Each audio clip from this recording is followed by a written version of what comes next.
I just don't get humans anymore, man. They overreact. They don't understand the consequences of what's happening. I'm taking this bus from Montreal to my hometown, Windsor, and about an hour away, the bus breaks down.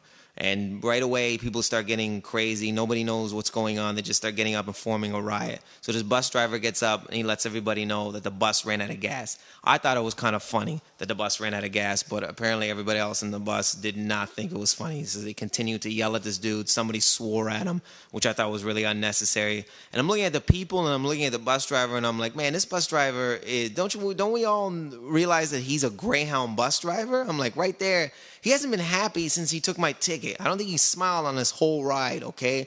And he's a Greyhound driver. I'm like, he probably doesn't even make that much. He probably hates his wife. He may hate his life right now, okay? So he doesn't need this. So he tells everybody, he's like, I'm going to go for a cigarette, which is much needed right now. If anything, if I was his coach, that's what I would have suggested, a cigarette right now. So he gets up, he starts walking down to go outside, and these two people follow him like prey, and they're continuously yelling at him on the outside. And I'm like, why are they yelling at him? He already told him service is going to come. We're going to get help. What more do you want from this guy? What answer do you want? What do you want him to do? Do you think he has gas in his pocket or he has gas in his lunch pail next to his tuna sandwich? He already told you to calm down. Why don't you come back on the bus and read a book like the rest of the normal people, okay? But no, they're going to go and they're going to yammer. As that's happening, another moron at the back of the bus decides to get up and be a hero. He starts going, this is what he yells out. He's like, this is not fair. And I'm like, dude, this is the most fair thing that could happen right now. This puts all our life in a perspective. We should all have cars by now so we don't have to listen to morons like you.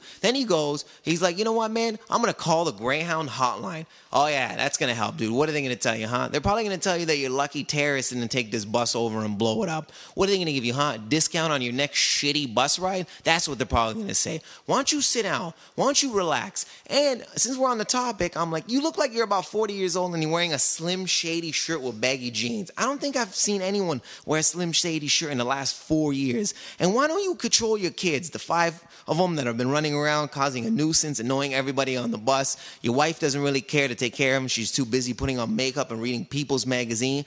They look malnourished, like they haven't been eating for like a month. One of your kid looks like a warlock. One of them decided to take a nibble out of my knee. You're lucky I don't chuck him out the window and do us all a favor.